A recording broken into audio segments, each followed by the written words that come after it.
এখন আমরা কেমিক্যাল কাইনেটিক্সের উপরে কতগুলো বেশ সুন্দর প্রবলেম করতে চাই। প্রথম প্রশ্নটিতে বলছে the rate constant for a first order reaction is k, then the time required for completion of 99% of the reaction is given by t equals কত। এই যে প্রশ্নটি এটি নিট পরীক্ষাতে এসেছিল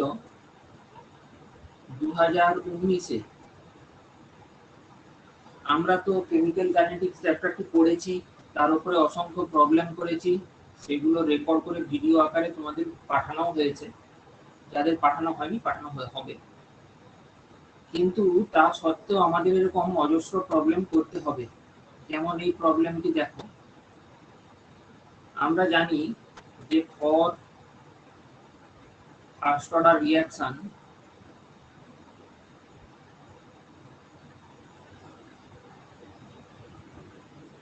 টি, এখানে টি 99% কমপ্লিট হয়ে গেছে, equals 1/k into 2.303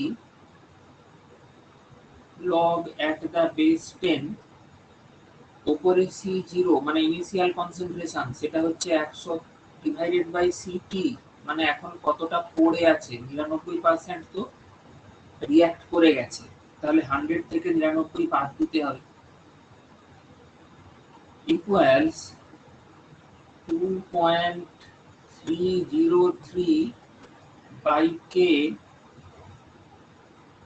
into log 100, log 100 কে log 10 স্কয়ার লেখা যেতে পারে, তার মানে হচ্ছে 2 into log 10 base 10।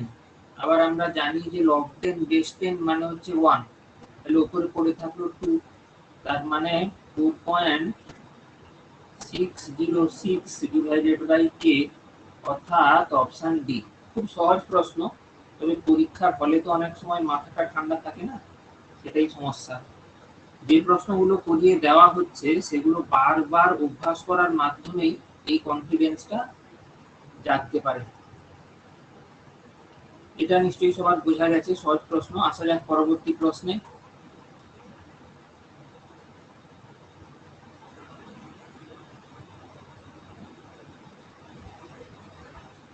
এখানে বলছে এই কেমিক্যাল রিঅ্যাকশনটি, যেটি তোমরা জানো হেভার্স প্রসেসের আর কি, তার জন্য রেট ইকুয়েশন কোনটা হবে।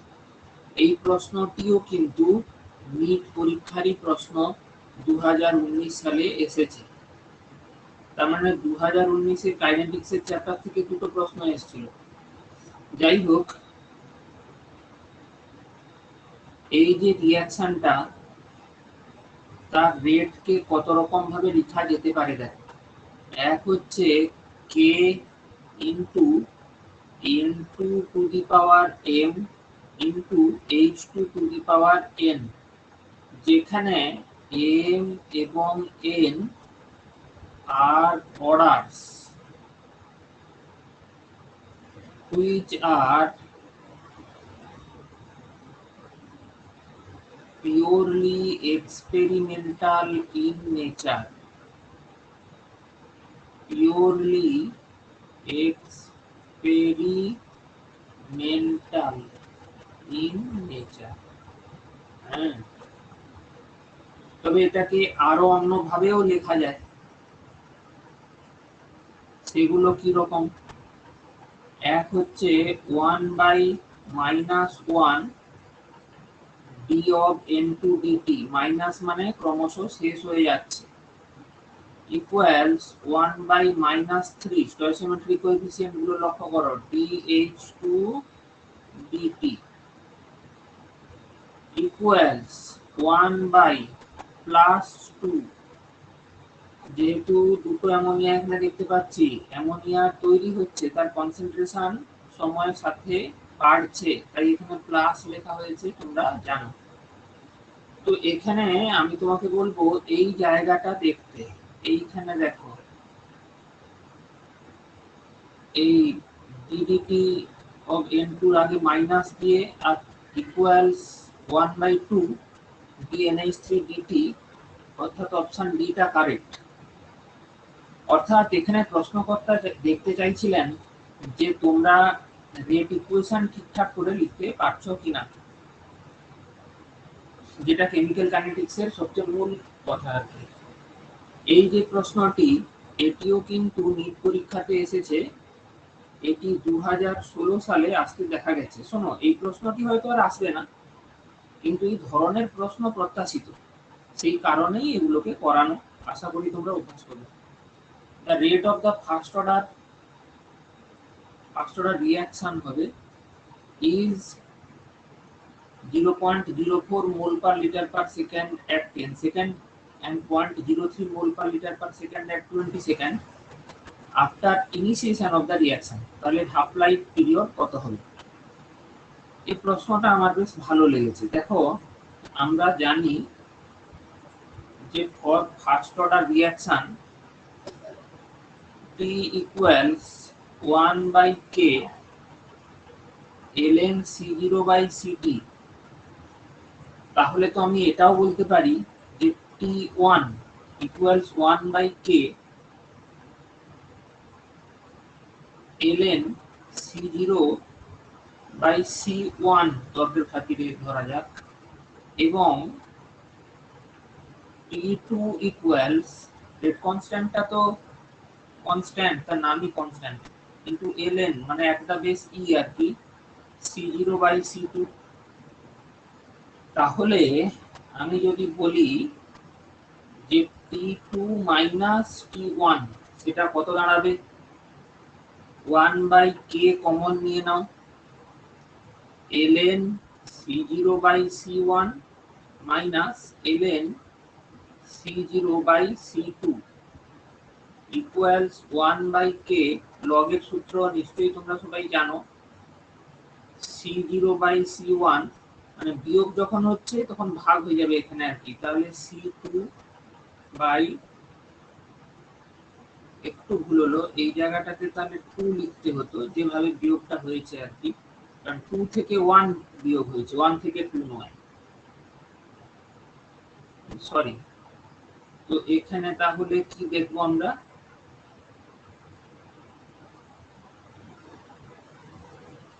C0 by C2 into C1 by C0। এই C0 তে তো কাটাকাটি হয়ে গেল, তাহলে কি পড়ে থাকবে? পরের পৃষ্ঠাতে আসা যাক। or T2 minus T1 equals 1 by K into ln মানে একটা base E C1 by C2, উপরে C1 আছে আর নিচে C2 আছে, লক্ষ্য রাখতে হবে। আচ্ছা, এটা ধরা যাক 1 নম্বর equation. Again for first order reaction, first order রিঅ্যাকশনের জন্য আমরা রেট ইকুয়েশন কিভাবে লিখতে পারি? ধরা যাক K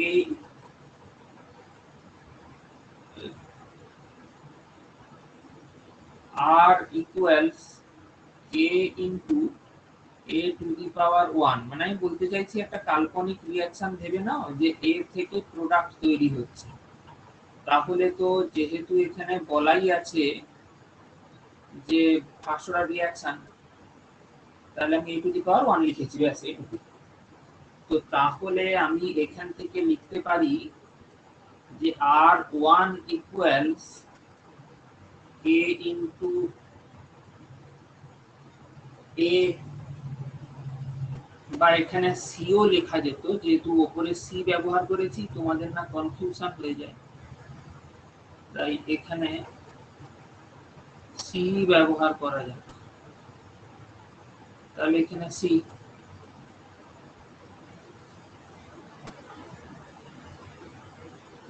ইন্টু C1 এবং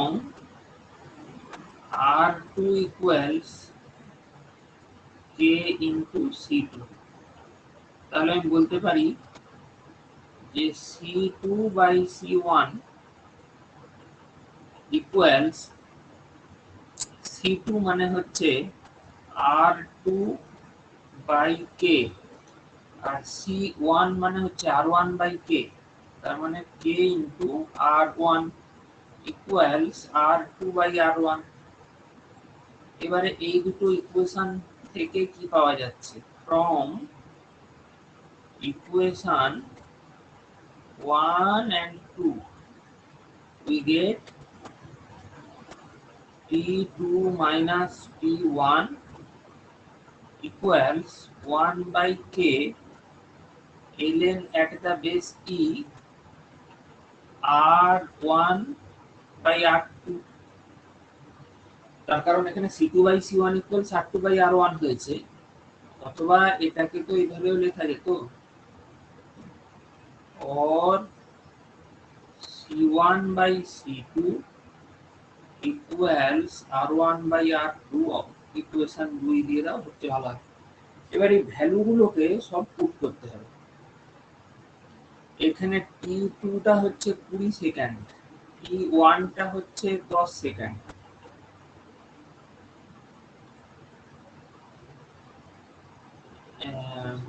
এই যে 10 সেকেন্ড আর হচ্ছে তোমার 20 second,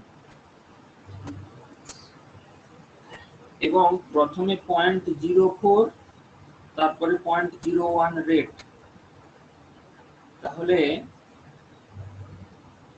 1 by K into ln 0.04 by 0.03। আসা যাক নেক্সট পৃষ্ঠায়। ক্যালকুলেশনটা তো শেষ করতে হবে। or 10 equals 1 by K into ln E 4 by 3, 4 by 3। কতগুলো ভ্যালু একটু মনে রাখবে, যেমন log at the base 10 1 হলে 0, log 10 base 10 হলে 1, যদি log e base e হয় তাহলেও 1, যদি এটাকে অবশ্য ln e ও বলা হয়, log 2 হলে 0.3, আর তোমার ln 2 হলে 0.693, log 3 হলে 0.477। এগুলো দেখো বলে দেবে কি দেবে না অত ভরসা না করে এইটুকু আমি যখন মনে রাখতে পেরেছি তোমরাও। or আমরা কি জানি যে K equals 0.693 by T half, তাই তো? তাহলে এখানে আমি লিখতে পারি যে K equals এই 10টা এদিকে চলে আসবে 1 by 10 into 2.303, তাহলে log হয়ে যাবে, তাহলে ভেতরে হবে log 4 মানে 2 square minus log 3, or 0.693 divided by T half equals 0.2303 into 2 into এখানে log 2 ভ্যালু কাজে লেগে যাবে 0.3 minus log 3 হচ্ছে 0.477। আচ্ছা, এখানে সমস্ত কিছুরই ইউনিট সেকেন্ডে ছিল, তাহলে এখানে যখন আমি হাফ লাইফ বার করতে যাব সেটাও কিন্তু সেকেন্ডেই বেরিয়ে যাবে। এবার এখানে যে অ্যান্সার গুলো আছে ক্যালকুলেট করে দেখবে, বেসিক ক্যালকুলেশন নেই, আর অপশন সি হবে, মানে 24.1 সেকেন্ড এটা হওয়ার কথা। তো আশা